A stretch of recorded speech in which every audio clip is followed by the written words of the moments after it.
Jeff Bezos and his 3 passengers did return safely from their brief jaunt into space. Bezos, one of several billionaires we've been talking about. They spend chunks of their own personal fortunes on private spacecraft capable of very short, 10-minute flights. All right, so now what about some of these longer trips or permanent presence in space? George Knapp has more of that part of the story. My expectations were high, and they were dramatically exceeded. The richest man in the world and his 3 fellow passengers were pretty jazzed by their brief trip to the edge of space. Good rocket motor burn. The same was true for rival billionaire Richard Branson, who took his own jaunt earlier this month. Mission and liftoff. A third billionaire, Elon Musk, has plowed his vast fortune into developing a now reliable transport system, SpaceX rockets, used by companies and governments to carry satellites into orbit. Musk eventually wants to establish a human colony on Mars. Bezos thinks millions of humans need to move into space permanently in order to save the Earth. All of the space billionaires hope space tourism can become a thriving industry.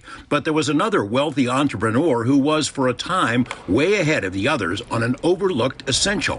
Where are all these future space travelers going to go? Las Vegas hotel chain founder Robert Bigelow, way back in 1999, created his own company on his own dime to fill a need no one else was addressing: space habitats. Bigelow Aerospace was built from scratch to create lightweight, expandable space habitats that can be carried into space at a fraction of the cost of metallic spacecraft. They would, in essence, create more space in space. Space for humans to work, live, take vacations. If you look at what the International Space Station would cost today, people say, well, it would be about $150 billion to build that station, including the transportation of the modules up there to combine everything.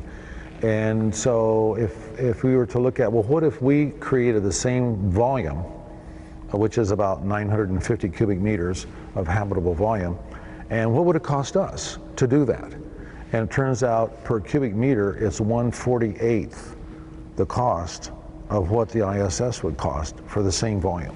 That 2019 interview took place inside a scale model of Bigelow's proposed Olympus spacecraft, one of several different models he and his team designed over the years. Bigelow spent about $350 million on his plans, paid $20 million apiece for 2 Russian rockets to carry his first 2 craft into orbit, Genesis 1 in 2006 and Genesis 2 in 2007. Another of his designs, the Beam, is at this moment attached to the ISS and has been deemed a success by NASA.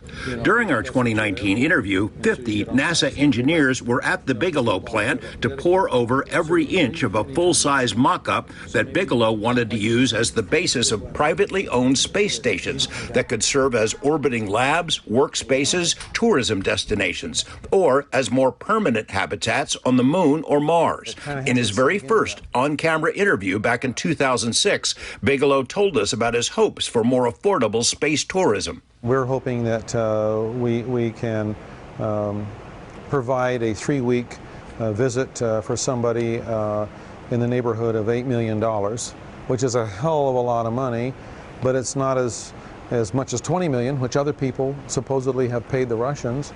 Bigelow optimistically hoped that by 2009 he could have as many as 8 private habitats in orbit, but it never happened.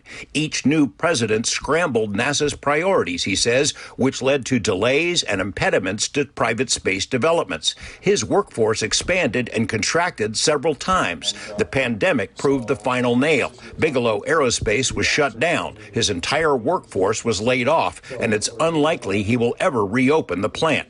Private space races are risky, even for billionaires. But Bigelow knows the other billionaires in the space game will eventually need to address the missing piece. If more people are going to spend more time in space, they'll need a place to stay. George Knapp, 8 News Now. If you missed any of that, all over on MysteryWire.com, Robert Bigelow told us this afternoon he's very happy for Jeff Bezos and his team for today's successful launch and safe return. Bigelow said Bezos came to Nevada a few years ago to tour the Bigelow Aerospace plant, and he offered some predictions on what will happen next in the private space race. You can read his predictions and full comments on our MysteryWire.com site.